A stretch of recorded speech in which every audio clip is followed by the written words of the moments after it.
The autumn wind carried the scent of dying leaves and desperation across the courthouse square as Clara Whitmore pressed her trembling hands against her swollen belly. 6 months along and already showing, she stood among the other debtors waiting for the auctioneer's hammer to seal their fates.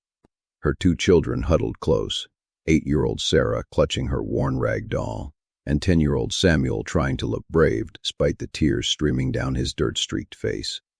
"Lot 17, the auctioneer called, his voice cutting through the murmur of onlookers. One pregnant widow, skilled in domestic arts, along with 2 young ones. Starting bid at $50 for the lot. Clara's knees nearly buckled. They were selling her children, too. The court clerk, a thin man with calculating eyes, named Mortimer Bain, had assured her the children would be placed separately, in good homes. But here they stood, bundled together like livestock, while prospective buyers examined them, with the same casual interest they might show a milk cow. "Do I hear 50? The auctioneer's gavel tapped impatiently. A voice from the crowd called out, "40 for the woman. Do not need the extra mouths." Clara's heart hammered against her ribs. She could not let them be separated. Whatever happened to her, Samuel and Sarah needed to stay together. They were all each other had left since Thomas died in that mining accident 6 months ago, leaving nothing but debts and a baby on the way. 45 for the lot, came another voice, this one from a weathered rancher who looked like he would work them all to death before winter's end. 50, called a woman in an expensive hat, who kept eyeing Sarah with an unsettling hunger. Clara had heard whispers about what happened to pretty little girls sold to certain buyers. Her protective instincts flared and she stepped forward. "Please," she said, her voice carrying across the square despite its tremor. "They are good children. Sarah can already sew fine stitches, and Samuel's strong for his age. They will not be trouble." $60. The voice came from the back of the crowd, deep and steady. Clara craned her neck to see who had spoken, but the speaker remained hidden behind the press of bodies. The auctioneer's eyes lit up at the higher bid. $60 for the lot. "Do I hear 65? Silence stretched across the square. Clara's mouth went dry. $60 was more than most families saw in a year. Who would pay such a sum for a pregnant widow and 2 children? Going once, going twice. $75. This time Clara caught a glimpse of the bidder, a tall man in a worn but clean coat, his hat pulled low over his face. Something about his bearing suggested he was not local, though she could not place what made her think so. The auctioneer's gavel trembled with excitement. $75. Do I hear 80?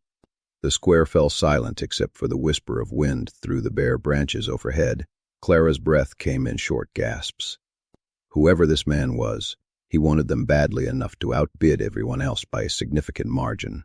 Going once, going twice, sold to the gentleman in the brown coat for $75. The gavel fell with a finality that seemed to echo in Clara's chest. Samuel grabbed her hand, his small fingers ice cold despite the mild weather. Sarah whimpered and pressed closer to her mother's side. "Well now," the auctioneer said, consulting his papers, "that concludes today's proceedings. Buyers, please settle your accounts with Mr. Bain." People began to disperse, some successful bidders leading away their human purchases. Clara watched a young man being led toward a freight wagon, his shoulders slumped in defeat.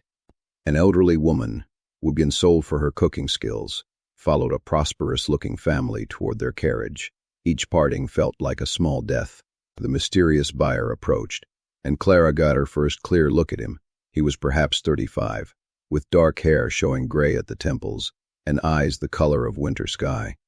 His face was weathered but kind, with lines around his eyes that spoke of both hardship and laughter. When he removed his hat, she noticed his hands, work-roughened, but clean, with careful attention to his nails. "Ma'am," he said quietly, his voice carrying a slight drawl that marked him as someone who had traveled far, "I am Jacob Morrison. I reckon we need to have a conversation before we settle the particulars." Clara straightened, drawing on reserves of dignity she did not know she still possessed. "Mr. Morrison, these are my children, Sarah and Samuel. Whatever arrangement you have made, I need to know they will be treated well." His eyes softened as he looked at the children, then back to her. "That is exactly what we need to discuss. But not here." He glanced around the thinning crowd, then at Mortimer Bain, who was approaching with his ledger. "First, let us handle the legal requirements." Bain's smile was all teeth and no warmth. "Mr. Morrison, excellent choice. The Whitmore family comes with clear debt transfer. They owe full amount to settle their late husband's mining equipment loans. Very clean transaction." "About that," Jacob said, his tone suddenly sharp, "I would like to see the original debt documents." "Oh, that is not necessary," Bain waved dismissively.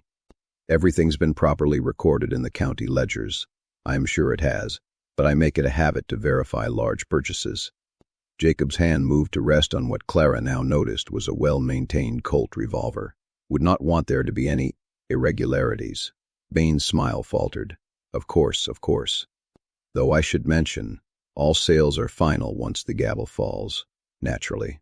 Jacob's smile never wavered, but something in his eyes made Bain take a step back. "The documents?" While Bain scurried off to fetch his papers, Jacob turned back to Clara and the children. "Is there anything you need to collect? Any belongings?" Clara's throat tightened. We lost the house 2 weeks ago. Everything we own is in that bundle."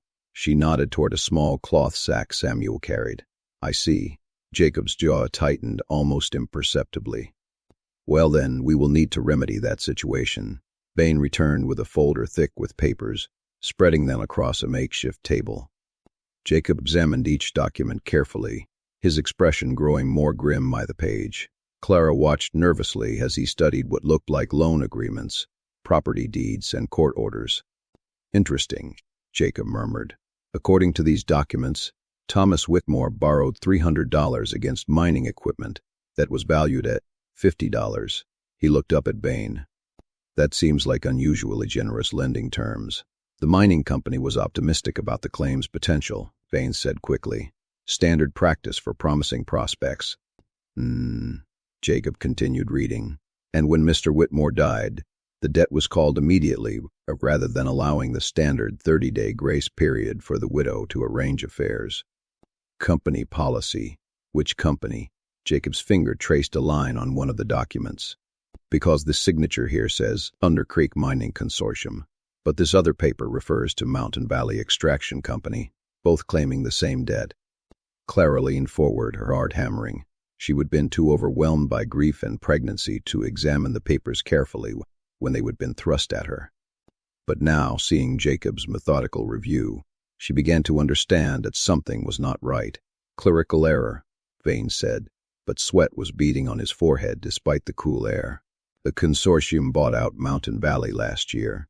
"Did they now?" Jacob pulled out a small notebook and began copying information. "And this foreclosure on the family home, that happened remarkably fast for a mining debt. Usually takes months to process through the courts." "Judge Hendricks is very efficient." "Judge Hendricks died 3 months ago," Jacob said mildly. "I attended his funeral myself. Curious that he managed to sign this order from beyond the grave." The color drained from Bain's face. Clara felt a strange mixture of hope and terror.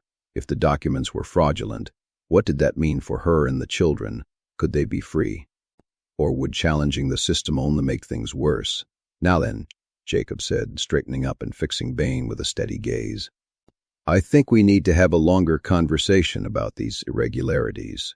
But first, I am going to take Mrs. Whitmore and her children somewhere safe while we sort this out." "You cannot do that." Bain sputtered. "The sale is legal.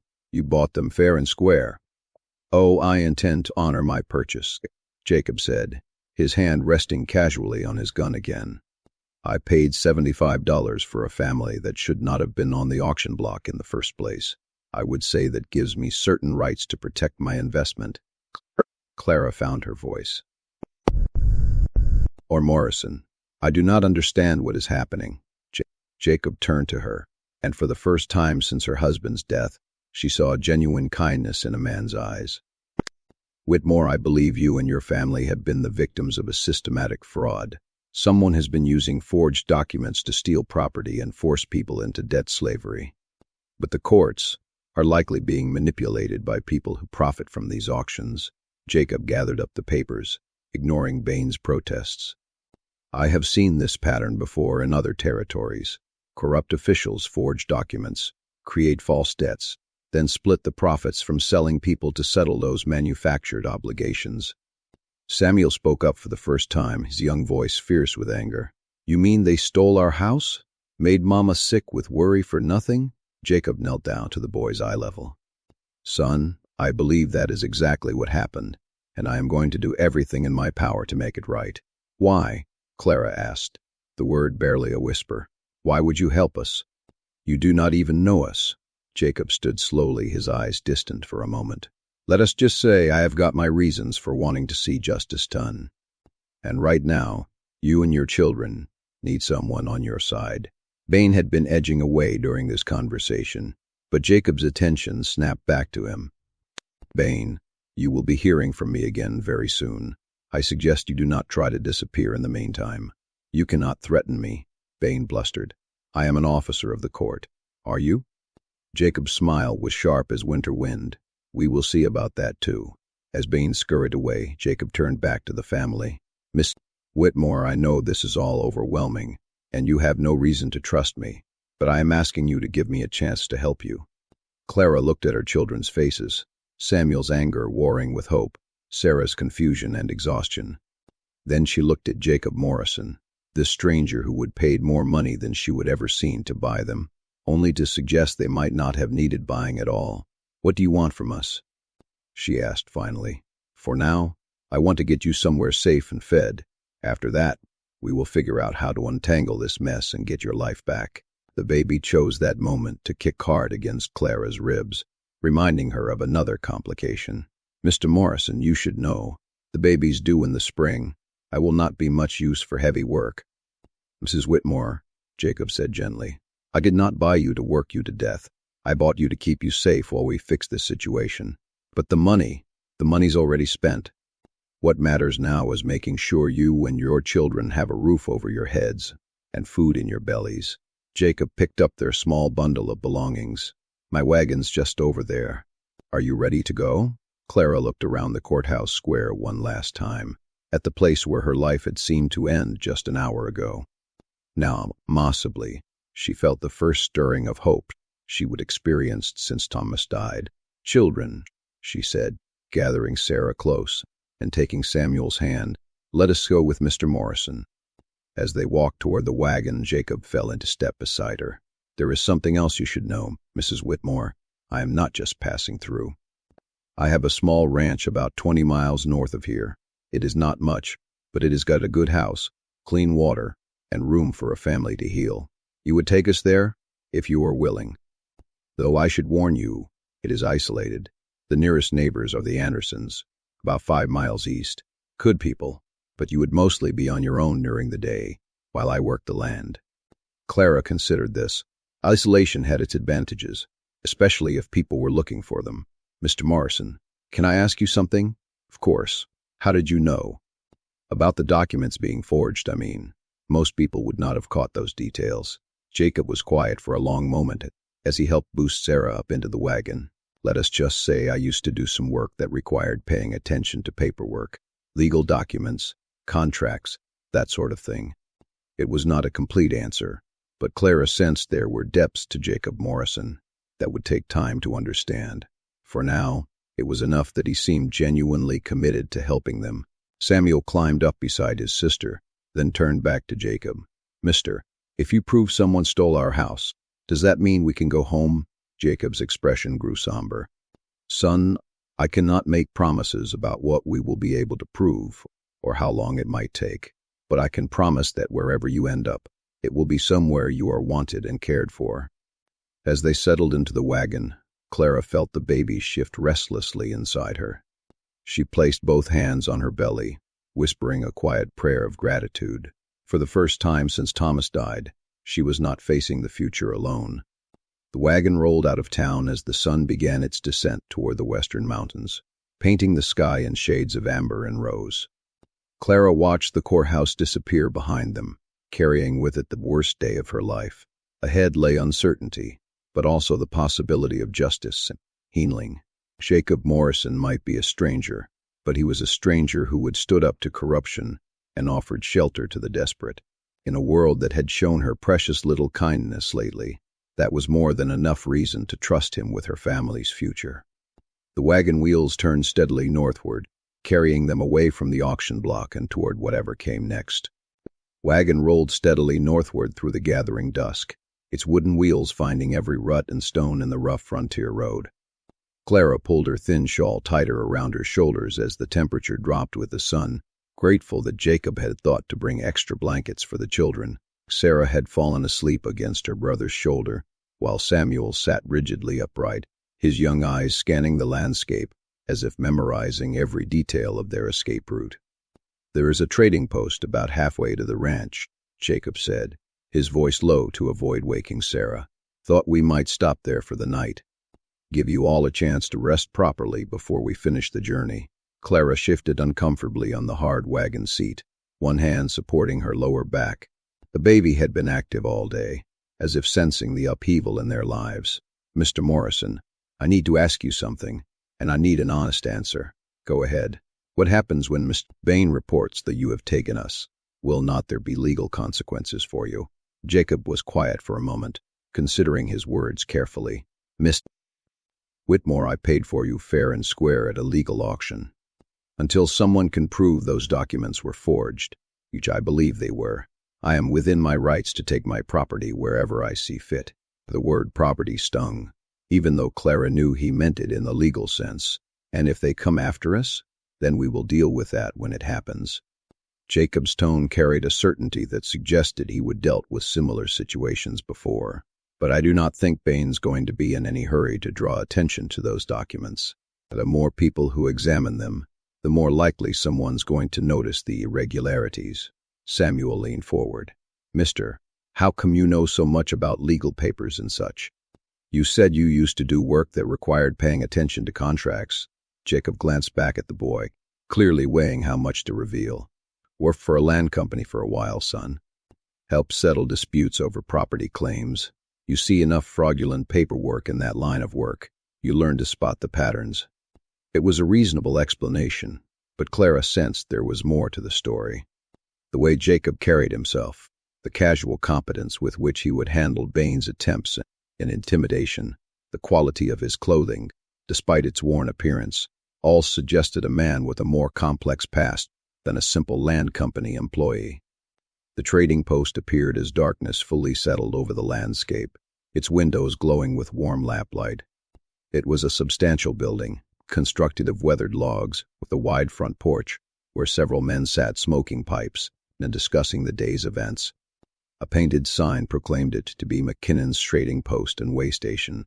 "Duncan McKinnon's a good man," Jacob said as he guided the wagon toward the hitching posts. "His wife Martha runs a clean establishment. They will have rooms available, and Martha's cooking is the best you will find this side of the territorial capital." As they pulled up to the post, a burly man with graying red hair emerged from the building, wiping his hands on a leather apron. His face broke into a genuine smile when he recognized Jacob.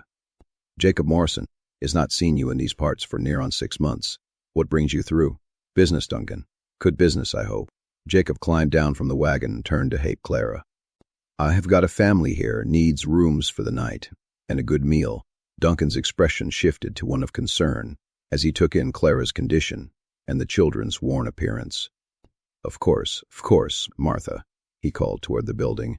"We have got guests." A plump woman with kind eyes and graying brown hair hurried out, already reaching for Sarah as the little girl stirred awake. "Oh, you poor dears. Come inside this instant." "It is far too cold for you to be traveling in your condition, dear," she said to Clara, her maternal instincts clearly engaged. "Much obliged, Martha," Jacob said, gathering their meager belongings. "They have had a difficult day. I can see that." Martha's sharp eyes missed nothing, not Clara's pregnancy, the children's threadbare clothing, or the shadows of exhaustion around all their eyes. "Duncan, get their things. I will have rooms ready in no time." The interior of the trading post was warm and inviting, with a large stone fireplace casting dancing shadows on walls lined with shelves of goods. The main room served as both store and common area, with several tables where travelers could eat and socialize. The smell of fresh bread and roasting meat made Clara's mouth water. She could not remember the last time she would had a proper meal. "Now then," Martha said, bustling about with practiced efficiency. "I have got 2 rooms upstairs. One for you, dear," she nodded to Clara, "and the children can share the other. Miss Morrison, will you be wanting your usual room?" "That would be fine, Martha. Thank you." Clara looked between them, realizing that Jacob was a regular visitor here. It added another layer to her growing sense that there was much she did not know about the man who would bought them. "Mama," Sarah whispered, tugging on Clara's skirt, "I need to use the necessary." "Of course, sweetheart." Clara looked around uncertainly. "Right through that door, dear," Martha said, pointing toward the back of the building. "There is a proper washroom out there, and I have got clean towels set out." As Sarah hurried off, Samuel remained close to Clara's side, his protective instincts clearly engaged. The boy had grown up too fast since his father's death, taking on responsibilities no 10-year-old should have to bear. "Son," Jacob said quietly, "why do not you help me get the horses settled? They have worked hard today and deserve proper care." Samuel looked to his mother for permission. Clara nodded, recognizing that Jacob was offering the boy a chance to do meaningful work, to feel useful rather than helpless. "Mind you listen to Mr. Morrison," she told Samuel, "and do not get in his way." "I will not, Mama." As they headed out to tend the horses, Martha guided Clara to a table near the fire. "Sit yourself down, dear. You look ready to drop. When is your baby due? Early spring, I think." "It is. It has been difficult to keep track." Clara settled gratefully into the chair, feeling the warmth from the fire begin to ease the tension in her shoulders. "First baby, 3rd. I lost one between Samuel and Sarah, a little boy. He was born too early." The words came out before Clara could stop them, and she immediately regretted sharing such personal information with a stranger. But Martha's expression only grew more compassionate. "I am sorry for your loss. It is a hard thing, losing a child. I have buried 3 myself over the years." The simple acknowledgement of her grief, without empty platitudes or attempts to minimize her pain, brought tears to Clara's eyes. "Thank you. People do not usually. They do not want to hear about it. Death's a part of life on the frontier, but that does not make it easier to bear." Martha poured 2 cups of coffee from a pot that had been staying warm by the fire. "Now, what is your story, if you do not mind asking?" "Jacob's a good man, but it is not like him to travel with the family." Clara hesitated, unsure how much to reveal. But something in Martha's manner, the same maternal kindness she would shown Sarah, made her want to trust the older woman. "My husband died in a mining accident 6 months ago. Left us with debts we could not pay. Today they put us up for auction to settle those debts. Mr. Morrison bought us." Martha's coffee cup clattered against her saucer. "They what? Put you up for auction? Like you were livestock?" "The court said it was legal, that we owed more than we could ever repay, and this was the only way to settle the debt. That is barbaric." Martha's face flushed with anger. "I do not care what some piece of paper says. Selling people is not right. It is not Christian, and it is not decent. Mr. Morrison thinks the documents might be forged. He noticed irregularities in the paperwork." "Ah," Martha's expression shifted to one of understanding. "That would explain why he brought you here. Jacob's got a nose for legal trouble, and he has never been one to let injustice stand if he can help it." Before Clara could ask what she meant by that, Jacob and Samuel returned from the barn, both of them smelling of hay and horses. Samuel's face was brighter than it had been all day, clearly having enjoyed the practical work. "The horses are settled," Jacob reported, taking a seat at their table. Samuel's got a good hand with animals, knew just how to approach them. The boy beamed at the praise. "Pa taught me. He said horses can tell if you are afraid or angry, so you got to stay calm around them. Your pa was right. That is wisdom that will serve you well." Jacob accepted a cup of coffee from Martha with a nod of thanks. Sarah emerged from the washroom, her face and hands scrubbed clean, looking more like the little girl she was, rather than a miniature adult worried beyond her years. Martha immediately fussed over her, getting her settled at the table with a cup of milk and a piece of fresh bread with butter. "Now then," Martha said, "supper's nearly ready. I have got venison stew and fresh biscuits, and there is apple pie for dessert. Duncan shot that deer just yesterday, so the meat's good and fresh." As if summoned by the mention of food, Duncan appeared from the back room where he had been checking on other guests. He settled heavily into a chair, his weathered face creased with concern. "Jacob, I need to tell you something. Had a visitor through here yesterday asking questions. Thin fellow with a clerk's look about him. Said he was from the territorial capital, investigating land fraud cases." Jacob's entire posture changed, becoming more alert without seeming alarmed. "What kind of questions?" "Wanted to know about property transfers, debt settlements, that sort of thing. Asked specifically about auction sales of personal property." Duncan's eyes flicked meaningfully toward Clara and the children. Seemed mighty interested in recent transactions. "Did he give a name?" "Called himself Peterson. Had papers that looked official, but," Duncan shrugged, "something about him did not sit right. Too eager, if you know what I mean. Like he was fishing for specific information, rather than conducting a general investigation." Clara felt her stomach tighten with anxiety. "Do you think they are already looking for us?" "Hard to say," Jacob said thoughtfully. "Could be legitimate territorial investigation, or it could be someone trying to cover their tracks by finding out what people know." He turned to Duncan. "Did you tell him anything?" "Nothing to tell. I do not keep records of who passes through unless they are shipping goods through me, and I sure did not mention seeing you recently." Martha appeared with bowls of steaming stew, the rich aroma making Clara's mouth water despite her anxiety. "Eat," she commanded gently. "Whatever troubles you are facing, we will face them better on a full stomach." The stew was indeed excellent, tender meat and vegetables in a rich broth that warmed Clara from the inside out. She watched as Samuel and Sarah ate with enthusiasm, their faces losing some of the pinched look of constant hunger that had become too familiar.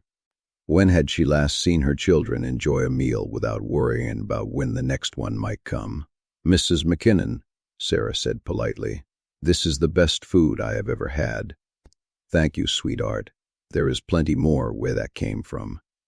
As they ate, Duncan regaled them with stories from the trading post, travelers he would met, goods that had passed through, and the gradual changes he would seen in the territory over his 15 years of operation.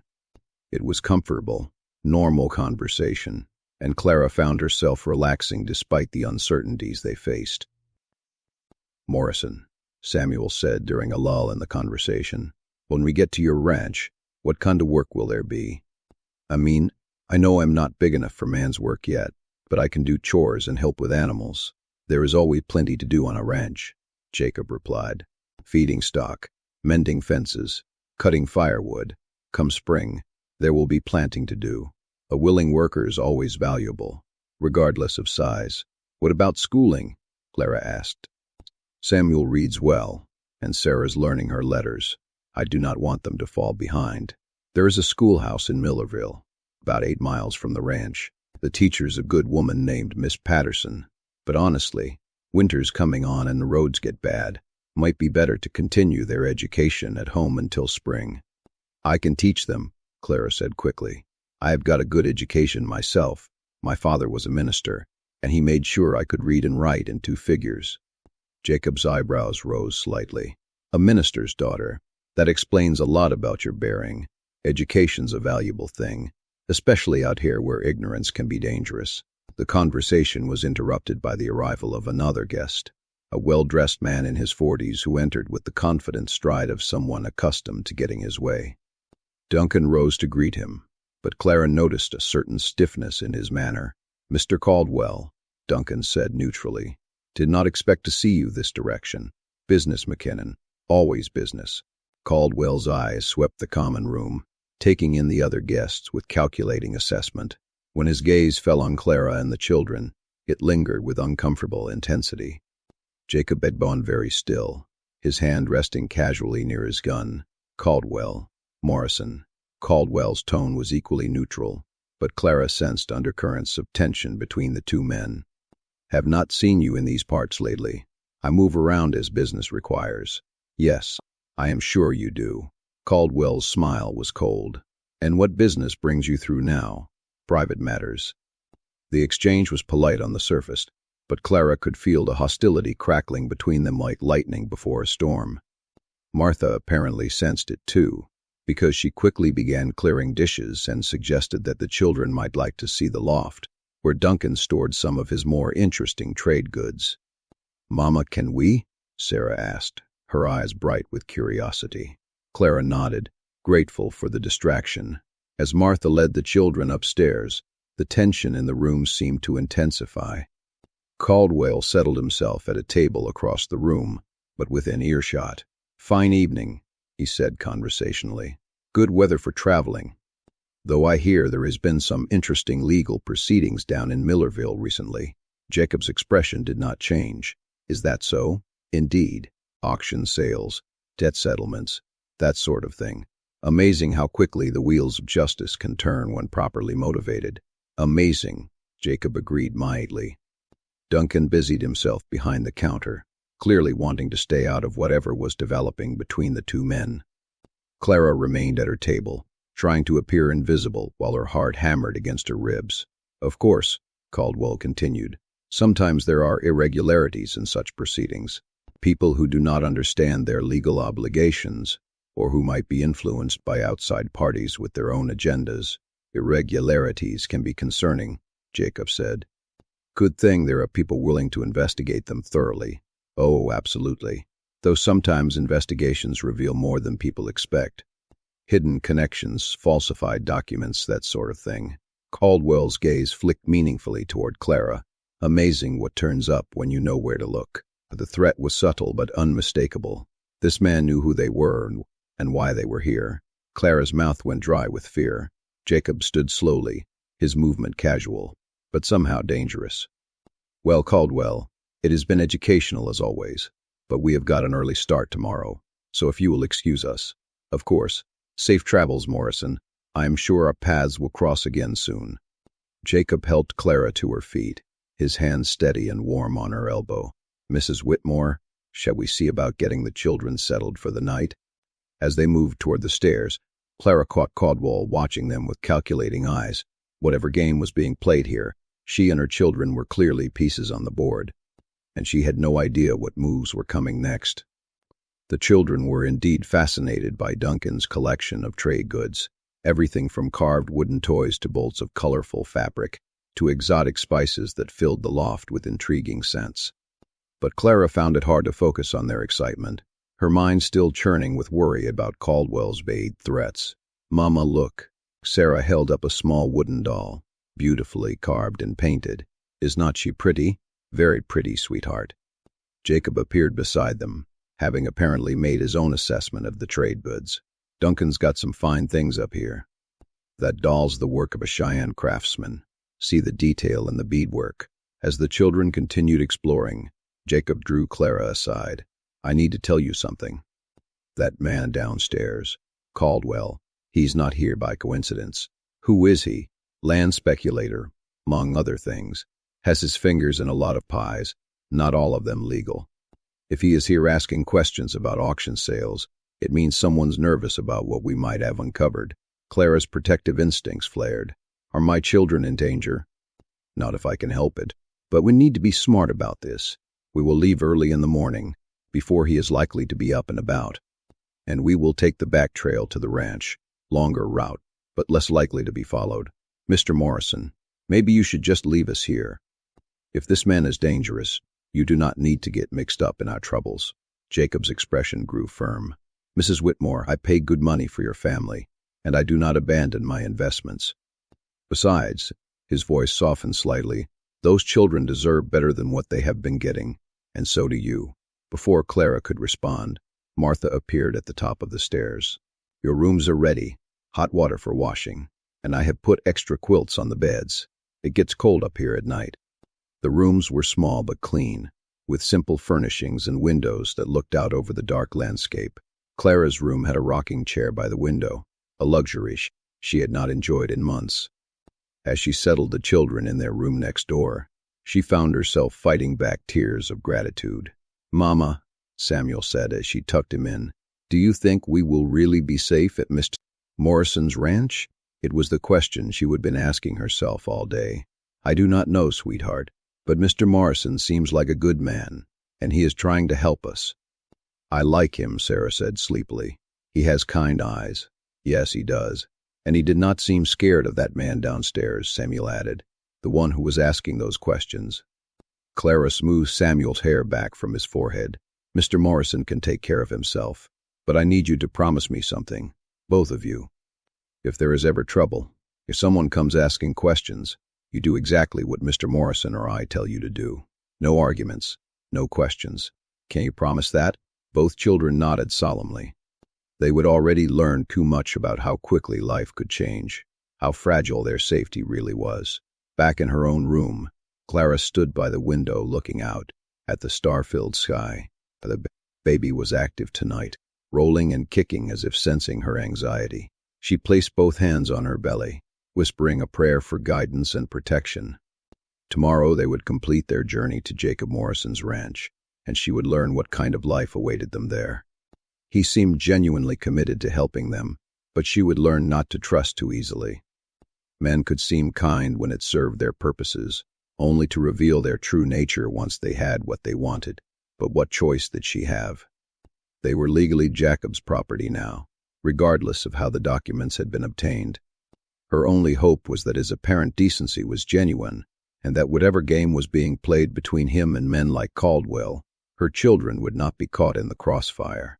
As she finally settled into the comfortable bed, the first real bed she would slept in since losing their house, Clara allowed herself a moment of cautious optimism. For tonight, at least, they were warm and fed, and safe. Tomorrow would bring its own challenges, but for the first time in months, she was not facing them entirely alone. The last thing she heard before sleep claimed her was the sound of Jacob's voice in the hallway, quietly discussing something with Duncan. Whatever plans were being made, she could only hope they included keeping her family safe from the forces that seemed determined to destroy them. Dawn broke gray and cold over the trading post, with frost covering the ground and the promise of winter's first snow heavy in the air. Clara woke to the sound of quiet voices in the hallway, Jacob's low rumble and Duncan's concerned responses. She dressed quickly, her movements careful around her expanding belly, and went to wake the children. "Time to go, little ones," she whispered, gently shaking Samuel's shoulder. "Mr. Morrison wants to leave early." Sarah stirred reluctantly, her small face puffy with sleep. "Is it morning already, Mama?" "Just barely, but we need to be on our way." Downstairs, Martha had already prepared a substantial breakfast and packed provisions for their journey. Her maternal efficiency was a blessing Clara had not expected, as she found herself fighting back tears of gratitude at such unexpected kindness. "Now you take care of yourself, dear," Martha said, pressing a cloth bundle into Clara's hands. "I have put together some things for the baby, cloths and such. Every mother needs proper supplies." "Mrs. McKinnon, I cannot possibly." "Nonsense.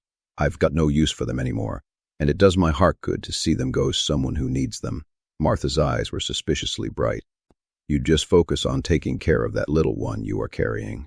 Jacob appeared with their meager belongings, his expression grim but determined. "We need to move. Caldwell's been asking more questions, and I would rather not give him a chance to follow our trail." As they loaded the wagon in the pre-dawn darkness, Clara noticed Jacob checking his weapons with practiced efficiency. The sight should have been alarming, but instead she found it oddly comforting. Whatever was coming, at least they had protection. The back trail to Jacob's ranch wound through heavily forested hills, the path barely wide enough for the wagon. It was rougher going than the main road, and Clara had to brace herself against the constant jolting. But the thick canopy of pine and oak provided concealment, and Jacob seemed to know every twist and turn. "How much farther?" Samuel asked, as they paused to rest the horses near a small creek. "About 6 miles. We will be there by midday if the weather holds." Jacob's eyes constantly scanned their surroundings, and Clara realized he was watching for signs of pursuit. "Mr. Morrison," she said quietly, while the children played by the creek. "Last night you said Caldwell was not there by coincidence. What did you mean?" Jacob was silent for a long moment, clearly weighing his words. "Mrs. Whitmore, there are things about my past I have not told you, things that might put you and your children at risk." Clara's heart began to race. "What kind of things?" "I used to work for the territorial government, investigating land fraud, corrupt officials, illegal auctions, cases like yours." Jacob's jaw tightened. I uncovered a network of people working together to steal property and sell families into what amounts to slavery. When I tried to bring them to justice, I discovered the corruption went higher than I thought. How high? All the way to the territorial capital. Judges, court clerks, land officials. They were all taking cuts of the profits. When I refused to back down, they branded me a rogue agent and put a price on my head. Clara felt the ground shifting beneath her feet. So you are what? An outlaw? Officially, yes. Unofficially, I am one of the few people willing to fight this system. Jacob turned to face her fully. Mrs. Whitmore, I want you to understand something. When I bought you yesterday, it was not charity, it was war. You and your children are evidence of their crimes, and they will do anything to silence you. Dear God. Clara's hand went to her throat. What have we gotten ourselves into? A fight that was already happening whether you knew it or not. The only difference is now you have got someone on your side who knows how to fight back. Before Clara could respond, Samuel came running from the creek, his face pale with fear. Mr. Morrison, there is riders coming up the trail behind us. Jacob was moving before the boy finished speaking, vaulting onto a fallen log to get a better view of their back trail. Clara could see his body tense as he spotted something in the distance. How many? She asked, gathering Sarah close. 4, maybe 5. Jacob dropped down and began hitching the horses with swift efficiency. We need to move now. Can we outrun them? Not in this wagon, but there is a place up ahead where we can make a stand if necessary. Jacob's voice was calm, but Clara could see the steel in his eyes. Whitmore, I need you to listen carefully. If shooting starts, you take the children and get behind those rocks over there. Do not come out until I tell you it is safe. Jacob, promise me. I promise. They made it another mile before the sound of hoofbeats became unmistakable behind them.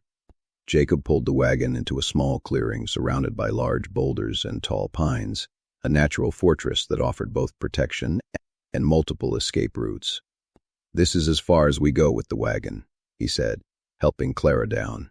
Sarah, Samuel, help your mother get behind those rocks. Take the provisions and stay low. Clara's heart hammered as she watched Jacob position himself behind a boulder with a clear view of the trail. His rifle was steady in his hands, and his entire demeanor had shifted from gentle protector to dangerous predator. The riders appeared minutes later, 5 men, in the same rough clothing as those who had attended the auction, led by Mortimer Bain himself. They approached cautiously, clearly aware they might be riding into an ambush. Morrison, Bain called out when they were still 50 yards away. We know you are there. Come out and we can discuss this like civilized men. I'm listening from right here, Bain. Jacob's voice carried clearly across the clearing. What do you want? You have got property that belongs to the territorial government, property that was legally purchased at a court-sanctioned auction, property that was sold based on forged documents. I have got the papers right here, and I would be happy to show them to a real judge. Those documents are perfectly legal. You are harboring stolen goods. Clara pressed her children closer to her, trying to shield them from the harsh reality of being discussed like livestock. Sarah was crying silently, her small body shaking with fear. Samuel had gone rigid with anger, his young face twisted with an expression no child should wear. Here is what is going to happen, Bain. Jacob called back. You are going to turn around and ride back where you came from, and you are going to tell whoever sent you that this family is under my protection. You are making a mistake, Morrison. You cannot fight the entire territorial government. Watch me. The standoff stretched taut as a bowstring. Clara could feel a weight of decision hanging in the air, the moment before violence that she had prayed would never come. Then one of Bain's men made the choice for everyone. The shot rang out across the clearing, splintering bark from the tree above Jacob's head. His return fire was immediate and precise, dropping the shooter from his horse. The clearing erupted in gunfire as the remaining men scattered for cover. Clara hugged her children tight, whispering prayers and promises she was not sure she could keep. The baby kicked frantically inside her, as if sensing the danger. Around them, the sharp pop of rifles echoed off the rocks like thunder. Mama, is Mr. Morrison going to die? Sarah sobbed against her shoulder. No, sweetheart. He is very good at taking care of himself. What if they hurt us? They will not. I will not let them. But even as she spoke the words, Clara was not sure how she could stop 5 armed men if Jacob fell. She had no weapons, no way to protect her children except with her own body. The helplessness was almost worse than the fear. The gunfight lasted perhaps 10 minutes, though it felt like hours. When the shooting finally stopped, an ominous silence settled over the clearing. Clara strained to hear any sound that might tell her what had happened. "Mrs. Whitmore?" Jacob's voice, steady and reassuring. "It is over. You can come out now." Clara peered cautiously around the boulder. Jacob was still in position, his rifle trained on the trail, but she could see 2 horses without riders, and no sign of the men who would come hunting them. "Are they gone? 1 dead, 1 wounded. The rest ran when they realized this was not going to be easy." Jacob finally lowered his weapon and turned toward them. "But they will be back with more men. We need to reach the ranch quickly." As they loaded back into the wagon, Clara noticed a dark stain spreading across Jacob's left sleeve. "You are hurt, just a graze, nothing that will not keep." "Let me look at it. Mrs. Whitmore, we do not have time. We will make time." Clara's voice carried an authority born of desperation. "If you collapse from blood loss, we are all dead." Jacob submitted to her examination with obvious reluctance. The wound was indeed minor. A bullet had scored along his upper arm, tearing cloth and skin but missing anything vital. Clara used strips torn from her petticoat to bind it, her hands steady despite the adrenaline still coursing through her system. "Where did you learn to do that?" Jacob asked, watching her work. "My father ministered to a mining town. I saw plenty of injuries." Clara tied off the bandage with practiced efficiency. "This will hold until we can clean it properly." The final miles to Jacob's ranch passed in tense silence, everyone watching the trail behind them for signs of pursuit. When the homestead finally came into view, Clara felt a profound sense of relief. It was modest but well-maintained, a solid log house with a stone chimney, a barn, corrals, and several outbuildings that spoke of careful planning and hard work. "It is not much," Jacob said, seemingly embarrassed by the humble nature of his property. "It is beautiful," Clara breathed, and meant it. After months of uncertainty and homelessness, the sight of a real home, even if it was not hers, was almost overwhelming. The house was indeed modest, but comfortable, with 2 bedrooms, a main room with a large fireplace, and a kitchen with a real stove. Everything was clean and well organized, though clearly lacking a woman's touch. Jacob showed them around quickly, his attention divided between his guests and watching for approaching riders. "Whitmore, you and Sarah can take the main bedroom.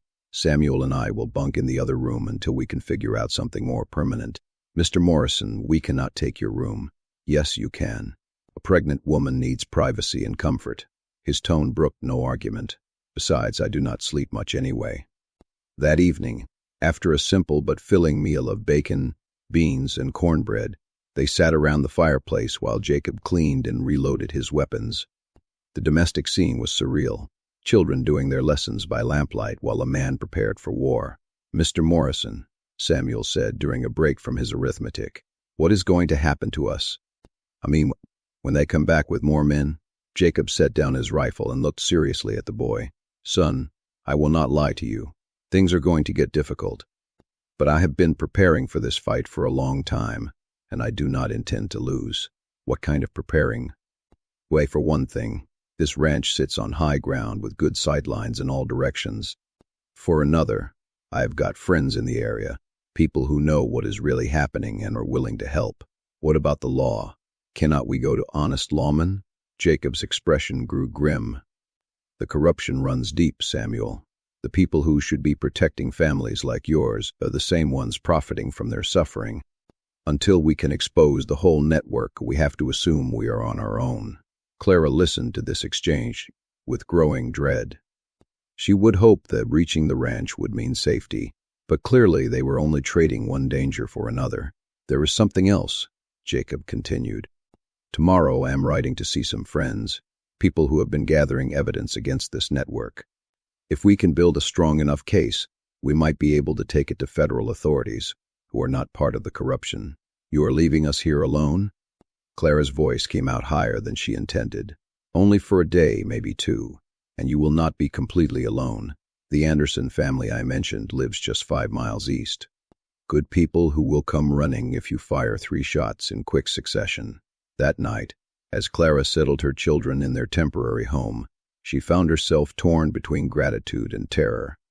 Jacob Morrison had saved them from the auction block and fought for their safety, but in doing so, he would also painted targets on their backs. Whatever came next, there would be no going back to their old life, assuming they survived to see any future at all. The next morning dawned clear and cold, with frost covering everything in crystalline beauty. Jacob prepared to leave early, his saddlebags packed with documents, and his weapons clean and ready. "Mrs.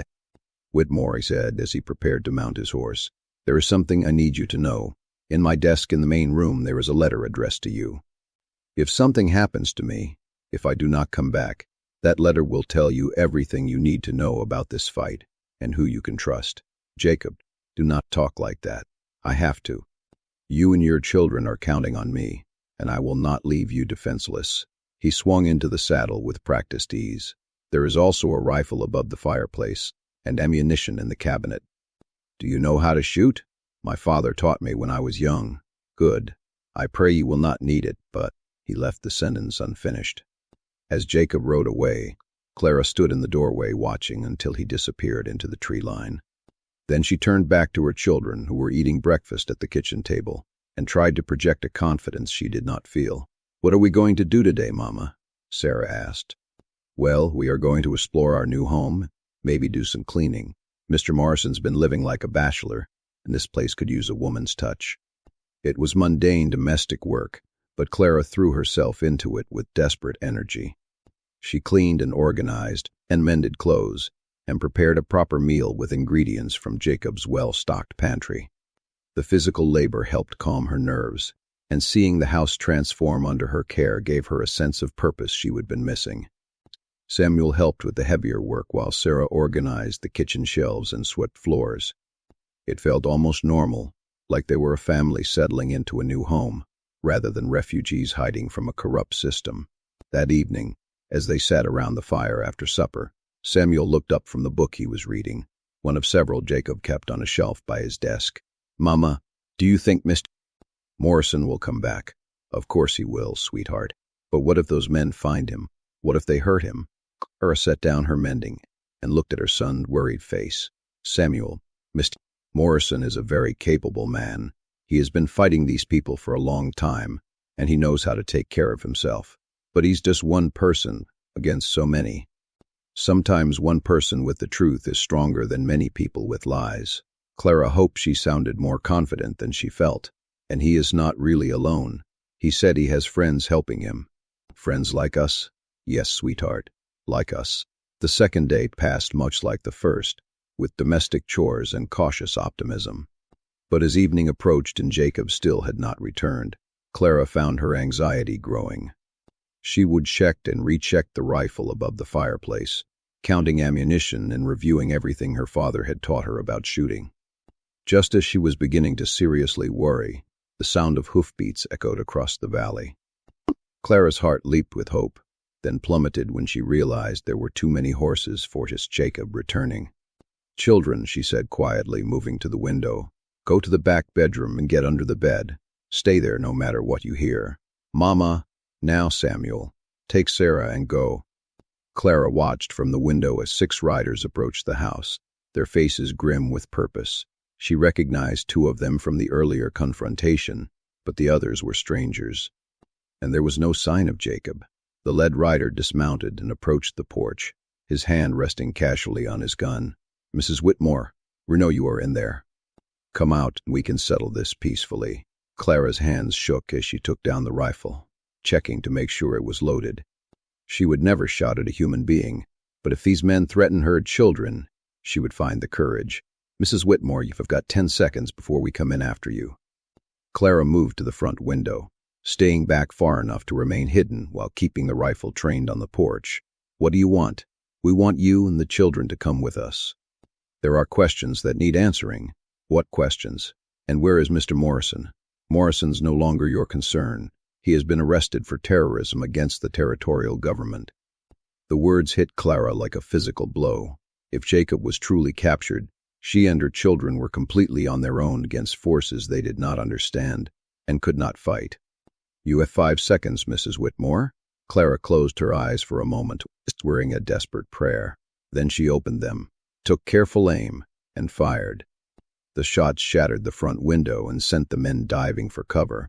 Clara had aimed high deliberately, but the message was clear. She was not coming quietly. "Mrs. Whitmore." The voice was angry now, all pretense of politeness gone. "You are only making this harder on yourself." 3 shots, Clara whispered to herself, remembering Jacob's instructions about signaling the Anderson family.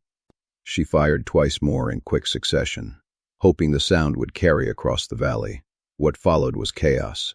The men outside began shooting at the house, splintering wood and shattering glass. Clara crawled to different windows, returning fire when she could, trying to keep them from rushing the building. She had perhaps 20 rounds of ammunition, enough for a brief fight, but not a prolonged siege. Just when she thought all was lost, the sound of approaching hoofbeats came from the east. Clara peered through a side window and saw 4 riders approaching fast, led by a man she did not recognize, but who was clearly coming to help.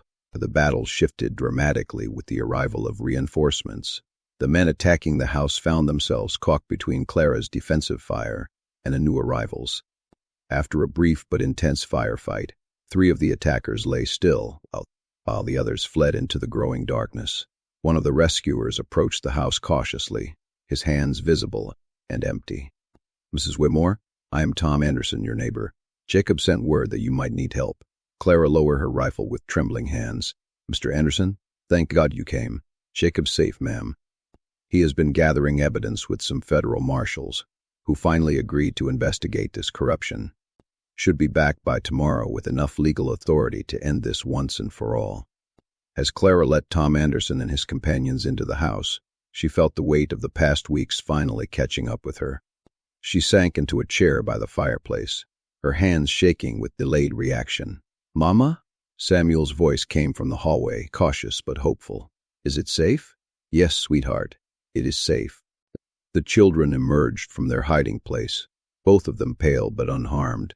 Sarah ran to Clara's arms while Samuel surveyed the bullet holes in the walls with a mixture of fear and fascination. "Mrs. Whitmore," Tom Anderson said gently, "my wife sent me to invite you and the children to stay at our place until this is all settled. No offense to Jacob's hospitality, but our house has not been turned into a battlefield." Clara looked around at the damage, shattered windows, splintered wood, and the lingering smell of gunpowder. The house that had briefly felt like home was now clearly a target. "That is very kind of you, Mr. Anderson. I think we would be grateful for the safety." As they gathered their few belongings once again, Clara reflected on how dramatically her life had changed in just a few days. She would gone from being sold at auction to fighting for her life, from desperate despair to cautious hope. And through it all, Jacob Morrison had kept his promise to protect them, even when doing so put his own life at risk. 3 days later, Jacob returned with 2 federal marshals and enough evidence to arrest half the territorial government. The corruption network that had stolen her home and sold her family was finally exposed, with dozens of officials facing federal charges for fraud, extortion, and human trafficking. The forged documents that had supposedly justified their debts were proven false, and the mining company that had claimed Thomas's equipment was revealed to be nothing more than a front for land grabbers. Not only were Clara and her children free, but they were entitled to compensation for their losses. Standing on the porch of the Anderson house, watching as Jacob spoke with the federal marshals, Clara felt the baby kick strongly inside her. In a few months, she would give birth to a child who would never know the fear and uncertainty that had marked their recent months. The baby would be born free, into a world where justice had finally prevailed. "Mr. Whitmore?" Jacob approached, his hat in his hands, and an expression of uncertain hope on his face. "The marshals say you are free to go wherever you want. The government will provide compensation and assistance in relocating if you prefer." Clara looked at this man who had risked everything to save her family, who had fought a corrupt system and won, who had shown her children what real courage looked like. "Mr. Morrison," she said quietly, "where do you plan to go when all this is finished?" Back to my ranch, I suppose. There is a lot of damage to repair, and I have got stock to tend. That ranch is quite large for one person to manage alone. Jacob's eyes met hers, and Clara saw understanding dawning in their depths. It is indeed, ma'am, much too large for a single man. And you mentioned needing help with spring planting. I did mention that, yes. Clara smiled, feeling truly hopeful for the first time since Thomas died. Well then, Mr. Morrison, I believe my children and I would like to discuss terms of employment. Fair wages, of course, and proper housing arrangements. Jacob's answering smile transformed his entire face. Miss Whitmore, I think we can come to very satisfactory terms indeed. As winter settled over the territory, Clara Whitmore and her children made a new home at Jacob Morrison's ranch. They worked together to repair the damage from the attack, to prepare for spring planting, and to build something neither of them had expected to find, a family born not of blood but of choice, forged in adversity and tempered by love. The baby was born on a warm spring morning, with Martha McKinnon serving as midwife and Jacob pacing the porch like an expectant father. When Clara emerged from the bedroom with her newborn son, she found Jacob teaching Samuel how to properly mend a bridle, while Sarah gathered eggs from the henhouse. "It is a boy," she announced, when watched Jacob's face light up with pure joy. "A boy," he repeated wonderingly. "And he is healthy?" "Perfect. 10 fingers, 10 toes, and lungs that work very well indeed." Jacob approached slowly, his weathered hands gentle as he looked at the tiny face peering from the blanket. "He is beautiful, Clara. What will you name him?" Clara looked at this man who had saved them all, who had given them safety and purpose and love. "I was thinking Thomas Jacob Whitmore, after his father, and after the man who gave us all a future." Jacob's eyes filled with tears he did not try to hide. "Clara, that is an honor I do not deserve. You deserve that, and more." Clara reached for his hand with a free one. "Jacob Morrison, you saved our lives in every way that matters. This family exists because of your courage." As they stood together on the porch of their ranch house, watching Samuel teach his new baby brother about the horses, while Sarah picked wildflowers in the meadow, Clara reflected on the journey that had brought them here. She would have been sold at auction as property, had faced corruption and violence and despair. But she would also discover that sometimes salvation comes from the most unexpected places, that families can be chosen as well as born, and that love can grow in the most unlikely soil. The baby, little Thomas Jacob, would grow up free on this ranch, surrounded by people who loved him, and protected by laws that actually served justice. It was more than Clara had dared hope for when she would stood on that auction block, and it was everything she would dreamed of when she would whispered prayers in the darkest hours. Their story had begun with an auction, with desperation, and a stranger's unexpected kindness. It would continue with seasons of planting and harvest, with children growing strong and safe, and with the quiet daily miracles of a family that had found its way home at last.